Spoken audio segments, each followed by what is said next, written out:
परम पूज्य संत श्री आसाराम जी बापू का अवतरण दिवस इंदौर में विश्व सेवा सत्संग दिवस के रूप में मनाया जाएगा।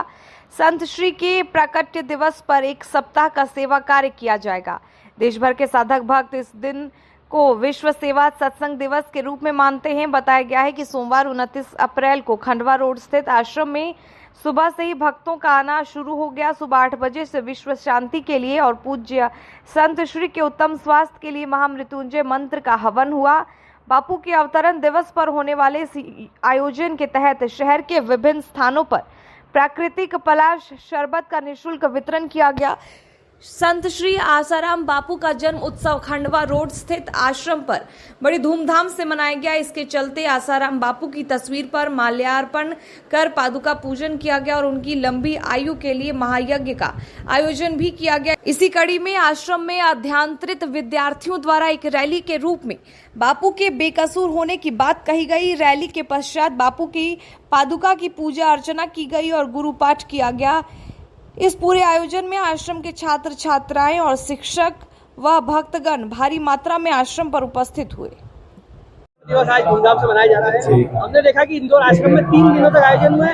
आज क्या प्रमुख आयोजन और क्या कहना चाहेंगे इस अवसर पर? पूज्य बापू जी का अवतरण दिवस 88वां अवतरण दिवस है। जैसा कि साधारण व्यक्ति का जन्म होता है, महापुरुष अवतार लेते हैं, इसलिए उनका अवतरण दिवस मनाया जाता है। भगवान का नित्य अवतार होता है संत के रूप में। पूज्य बापू जी हमारे बीच में एक अवतारी महापुरुष हैं और उनका अवतरण दिवस बापू जी के 450 से अधिक आश्रम और 17,000 से अधिक बाल संस्कार केंद्र, 1500 से अधिक समितियां और युवा सेवा संघ और महिला उत्थान मंडल मिल करके आज 167 देशों में पूज्य बापू जी का अवतरण दिवस मना रहे हैं। इस अवसर पर इस दिन को हम विश्व सेवा सत्संग दिवस के रूप में मनाते हैं। पूज्य बापू जी के जो सेवा कार्य प्रकल्प प्रारंभ किए गए हैं उनमें दरिद्र नारायण की सेवा, भूखे को अन्न, प्यासे को पानी और जो मिशनरियाँ हैं या विधर्मी लोग हैं जो अन्न वस्त्र का लालच देख करके लोगों का धन परिवर्तन करते हैं, उन लोगों की सेवा करने के लिए आश्रम के द्वारा विभिन्न प्रकल्प चलाए जा रहे हैं। और बापूजी के अवतरण दिवस के उपलक्ष्य में लगातार 7 दिनों तक ये अभियान चलता है। समितियां गांव-गांव में दूरस्थ क्षेत्रों में जाकर आदिवासी क्षेत्रों में गरीब लोगों के बीच में भंडारों का आयोजन करती है।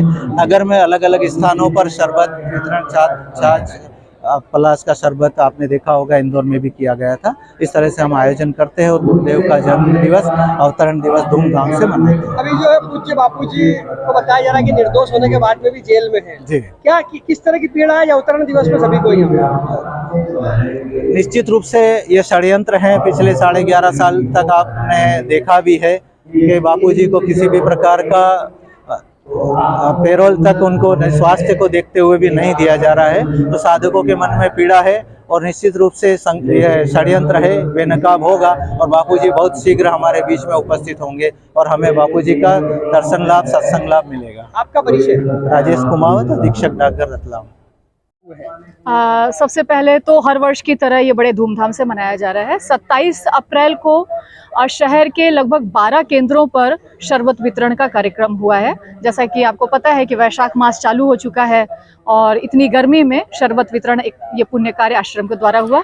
फिर उसके बाद 28 तारीख को विभिन्न अस्पतालों में मरीजों में फल वितरण की सेवा हुआ है और आज आश्रम में बहुत की संख्या में लोग आए हुए हैं और यहाँ पर सुबह से हवन और उसके बाद फिर पीपल बादशाह की परिक्रमा, पादुका यात्रा, फिर पादुका पूजन, श्री आसाराम जी का पाठ, पूज्य बापू जी का सत्संग और इसके अलावा गुरुकुल के बच्चों के द्वारा कुछ सांस्कृतिक कार्यक्रम तैयार किए गए हैं, उनका भी आयोजन होने वाला है। अवतरण दिवस पर बापू बाहर आए भौतिक रूप से आपके बीच में, इसके लिए क्या प्रार्थना यहाँ पे आज की? हम तो आज पिछले 11 साल से अपील करते आ रहे हैं। हमारे गुरुदेव ने हमको जो संस्कार दिए हैं कि शांति पूर्वक न्याय व्यवस्था को सहयोग देते हुए ही अपनी अपील रखनी है, हम वही करते आ रहे हैं।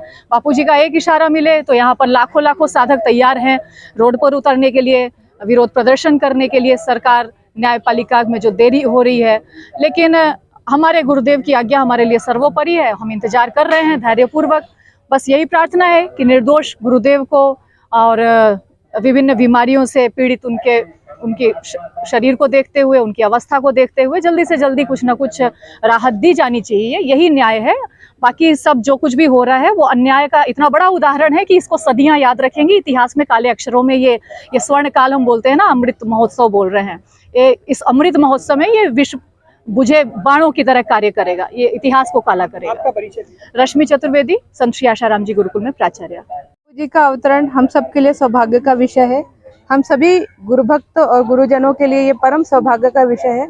बापू जी के अवतरण दिवस के अवसर पर आश्रम में विभिन्न गतिविधियां संचालित की जा रही हैं। हवन पूजन के अलावा वैशाख मास की तप्त दोपहरी में शीतल पेय शरबत का वितरण हो रहा है, सत साहित्य का वितरण हो रहा है। बापूजी हमारे कहते हैं कि जिस घर में सत साहित्य नहीं होता है वो शमशान के समान माना जाता है। तो उत्तम साहित्य का वितरण इस अवसर पे हो रहा है। जो रोगी हैं, औषधि की जिनको आवश्यकता, उनको औषधि के साथ पे फल फूल इत्यादि का वितरण हो रहा है। तो विभिन्न सेवा कार्य बापूजी के अवतरण दिवस के निमित्त किए जा रहे हैं और हम सब अपने आप को परम सौभाग्यशाली मानते हैं कि हम इस अवसर पर यहाँ उपस्थित है और गुरुदेव का जो जन्म दिवस है, अवतरण दिवस है, वो बहुत धूमधाम से मना रहे हैं। जैसा कि बताया जा रहा है कि बापू निर्दोष है, उसके बाद भी अभी जेल में है, क्या कहना चाहेंगे? किस तरह की पीड़ा आज उनके अवतरण दिवस पर आप लोगों के मन में है? बापूजी हम सबके बीच होना चाहिए और प्रत्येक साधक ये महसूस करता है कि बापूजी उनसे दूर नहीं है। भले ही वो वहाँ भौतिक रूप से है पर हम सबके हृदय में विद्यमान है और जो जांच है वो तो चल ही रही है, निष्पक्ष है बापूजी और शीघ्र हमारे बीच आने वाले हैं। हम सभी साधकों का यही निरंतर प्रार्थना है कि बापूजी भौतिक रूप से भी हमारे बीच शीघ्र होंगे। आपका परिचय दीजिए। मैं डॉक्टर माधुरी यादव हूँ, जनजाति कार्य विभाग में अनुसंधान अधिकारी के पद पर कार्यरत हूँ।